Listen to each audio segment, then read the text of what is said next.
perfeitos, mas que o serão. Não é com isso que se deve esmorecer. Ainda mais quem já se encontra na escala dos bons, pois se encontram no meio do caminho, e isso já constitui grande vantagem. O tempo maior é gasto na inferioridade. Quando começamos a despertar, os meios a que a natureza recorre fazem acelerar as nossas condições para alcançar e compreender as leis de Deus e respeitá-las, para o nosso próprio bem.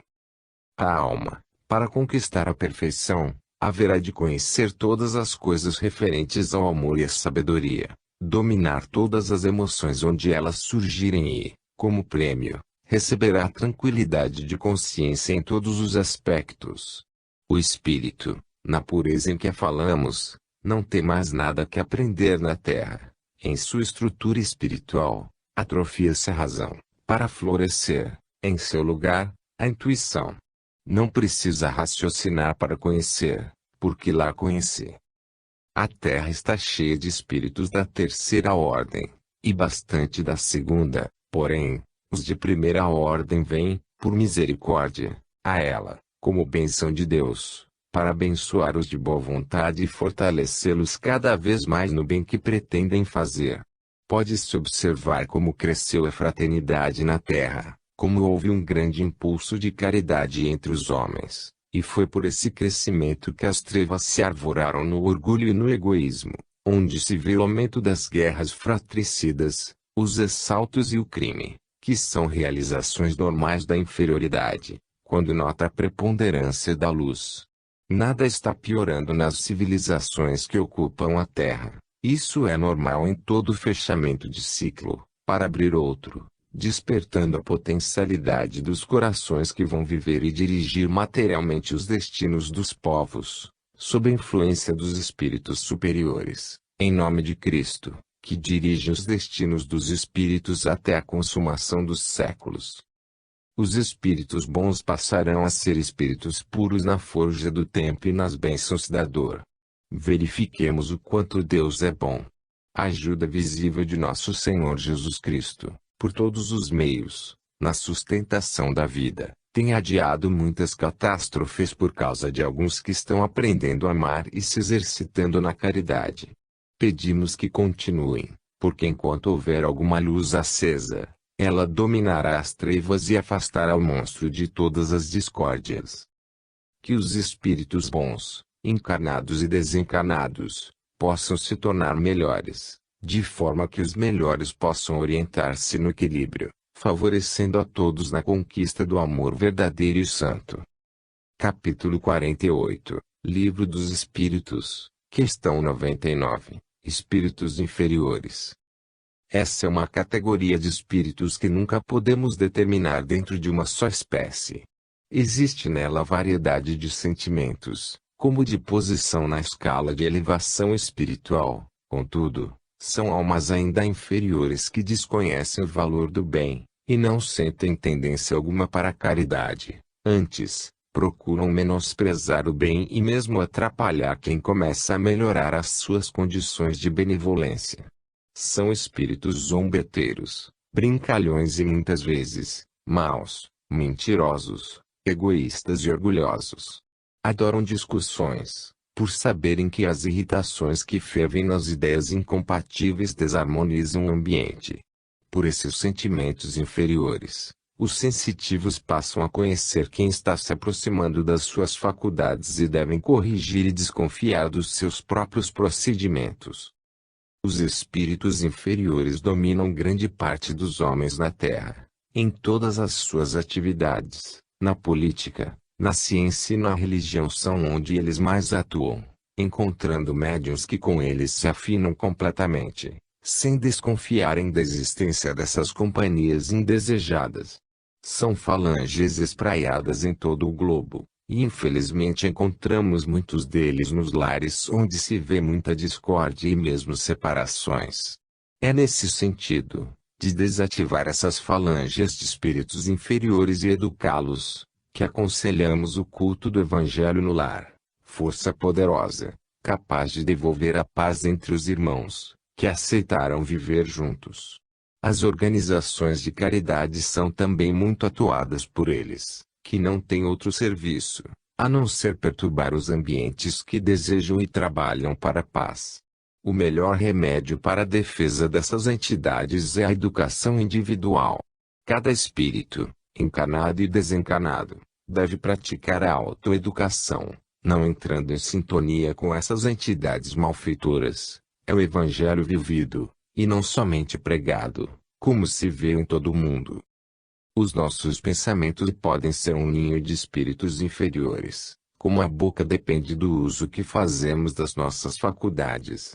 Os que querem ser enganados estão alimentando sentimentos inferiores, e os poucos que gostam da verdade, da honestidade, do perdão, da caridade e do amor na verdadeira acepção da palavra, trabalham para sua própria paz íntima. O quadro da Terra é algo triste, no que tange ao ambiente interior. Não obstante, os recursos estão e vão ser usados para o devido saneamento espiritual.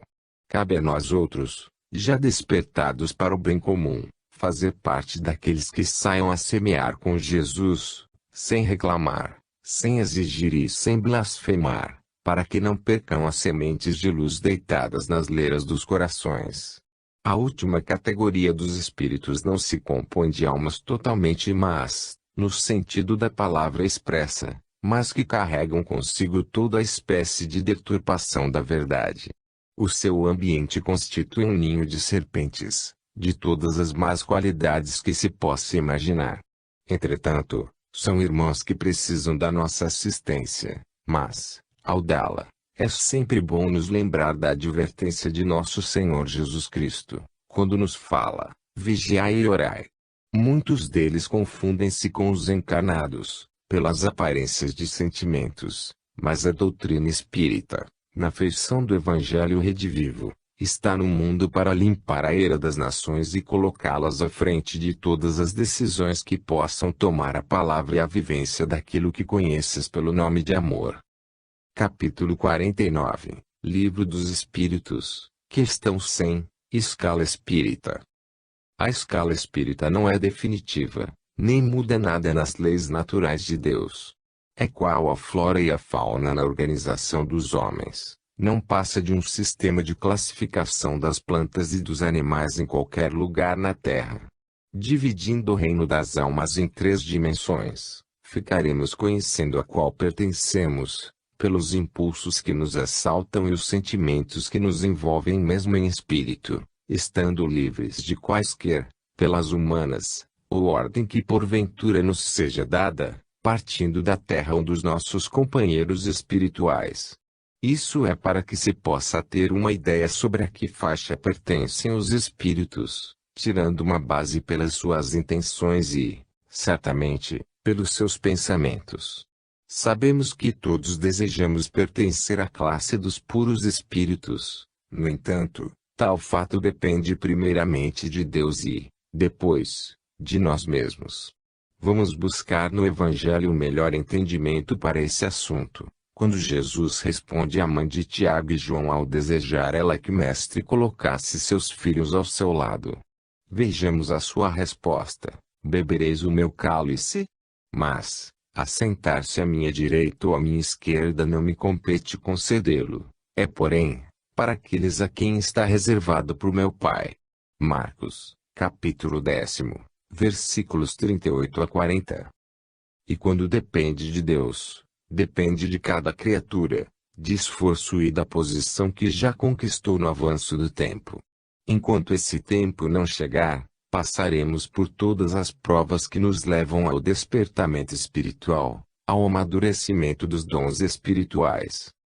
O que os espíritos puros podem fazer por nós é somente o que eles receberam dos que os antecederam na marcha para a luz, exemplos de pureza, de honestidade, de amor e de caridade. Os espíritos ignorantes, por vezes, desconhecem, mas existem muitos e muitos seus irmãos da luz, trabalhando em benefício deles. Somente o futuro lhes mostrará o quanto receberam dos seus irmãos maiores. No entanto, a decisão cabe a eles em todos os aspectos, como sendo a vontade de Deus. Cada alma tem uma certa liberdade, e o que toca a ela de livre-arbítrio, ela usa de acordo com a sua elevação.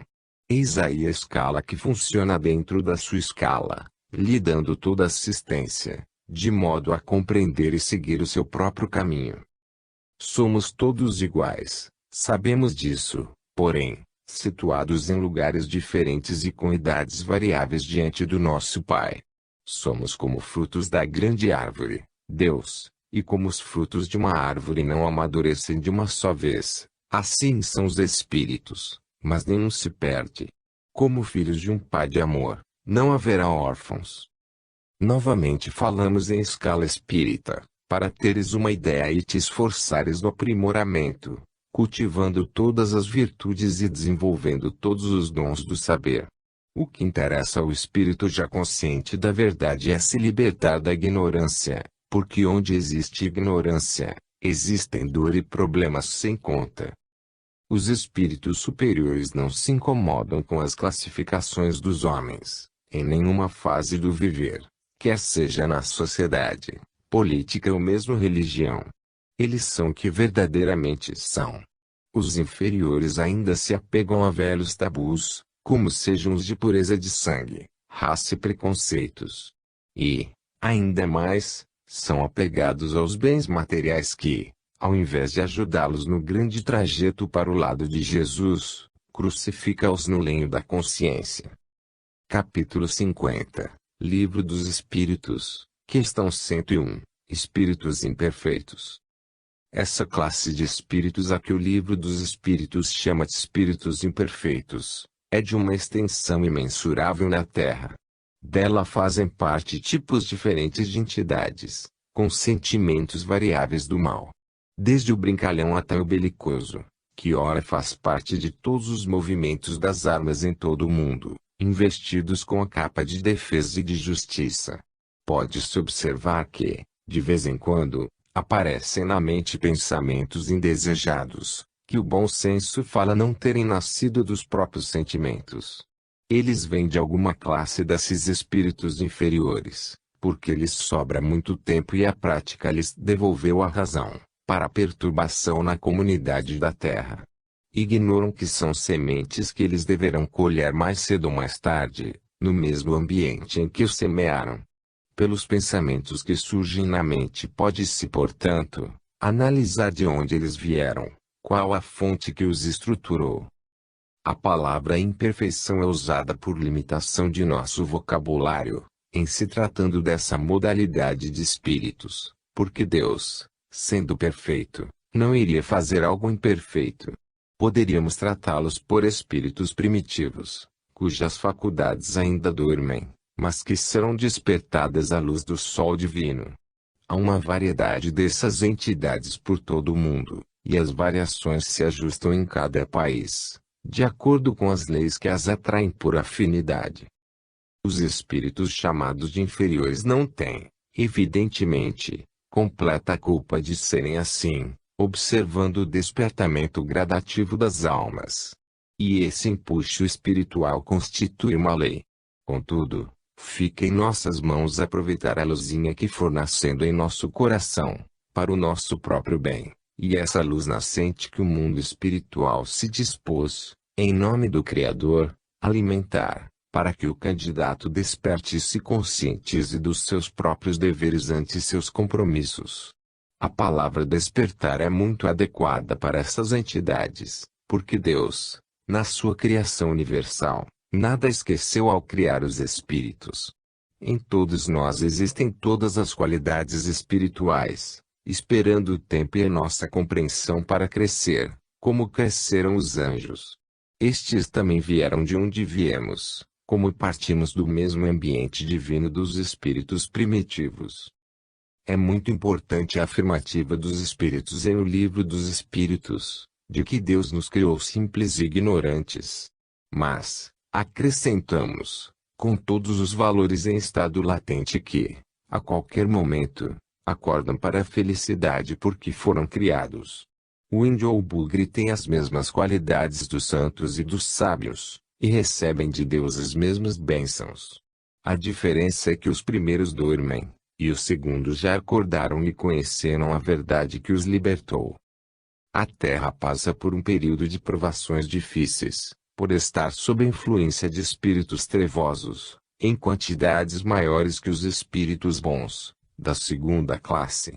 Mas, os bons, mesmo em menor números, sairão vitoriosos, e a casa terrena passará a ser dirigida por eles, com a intuição dos espíritos angélicos. O raciocínio dos espíritos ignorantes é de que tudo morre com o corpo, que não há proteção espiritual para a humanidade, que cada criatura menor vive sob a agressão da maior, que Deus, se existe, não tem tempo de olhar tudo o que criou, e assim sucessivamente. São ideias de espíritos que desconhecem a realidade da vida espiritual, devido às faixas em que vivem. Capítulo 51, Livro dos Espíritos, questão 102, Classificação dos Espíritos. A classificação dos espíritos é infinita, no entanto, obedece a certa ordem para um melhor entendimento. Vamos falar nesta mensagem sobre os espíritos impuros, nos quais podemos identificar fraquezas, no que tange ao convívio com os outros, seus próprios irmãos. É fácil reconhecer a que classe pertence tal ou qual espírito, pelos seus pensamentos, pelas suas ideias e, certamente por suas ações. O espírito impuro somente idealiza o mal, e nisto procura homens de sua estirpe, para que a sua convivência seja em perfeita harmonia, e transmite para seu instrumento as suas ideias de vingança, de ódio, de maledicência, enfim, de todos os tipos de discórdia. Devemos ter cuidado com os espíritos impuros, para não sermos influenciados por eles e não cairmos na ordem dos escandalosos. É melhor que nos conscientizemos de que, se a natureza não der saltos, eles somente entenderão a verdade com o passar dos tempos. É necessário que tenhamos paciência, sem conivência, que tenhamos tolerância, sem apoio às ideias maléficas. Eles precisam mais de serem educados pelo exemplo, pelo trabalho e pela oração, que traduz perfeitamente o perdão das ofensas. Oremos por eles, na mais pura fraternidade.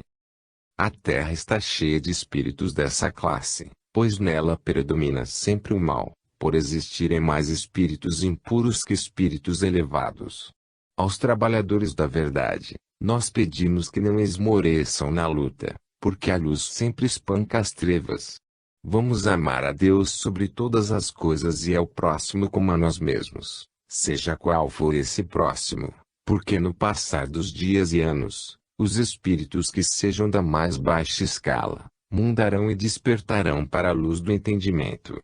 O Mestre dos Mestres veio à Terra para modificá-los e entregou-se à sua fúria como sendo vencido, para vencê-los pelo seu amor. Todos conversamos uns com os outros por quaisquer meios, despejando o que temos de dentro para fora, e quem escuta se encontra em melhor posição para analisar quem é o que está falando. Geralmente, as pessoas pensam que o que fala mais na terra é sábio. Como se enganam? O mais sábio é o que sabe falar bem. Devemos conversar somente na dimensão do Cristo, colocando-o no nosso lugar e nos perguntarmos: se fosse Jesus, será que ele diria isso que acabo de falar? Graças a Deus existe no mundo muita gente já preocupada em melhorar, o que transparece na sua busca, pelo seu comportamento ante os outros e pelo trabalho que realiza, desde quando seja em silêncio. O objeto dos espíritos impuros é guerra em todas as linhas que a discórdia possa manifestar. Mesmo ouvindo e sentindo os frutos da colheita, deles se esquecem imediatamente, por sentirem fome de inferioridade. Eis porque estamos empenhados no livro espírita, mais livros e sempre livros, porque o livro educador não discute, ensina no silêncio, de modo que o leitor aprende também no silêncio, devido à consciência registrar o estímulo com mais eficiência, e os assuntos serem leis estabelecidas por Deus. A verdade está em primeiro lugar para ser anotada. Entre mentes, os que já têm o costume de trabalhar dentro de si mesmo, querendo melhorar suas próprias condições de vida, devem continuar nesse exercício, por não existir outro caminho para a libertação. O maior valor do homem é procurar a sua própria educação. O aprimoramento deve ser a primeira meta do estudante da verdade. Quem desconhece os seus próprios erros, errando, é o cego da parábola, e quem guia cego sem ter luz própria, é pior do que o guiado. Fim.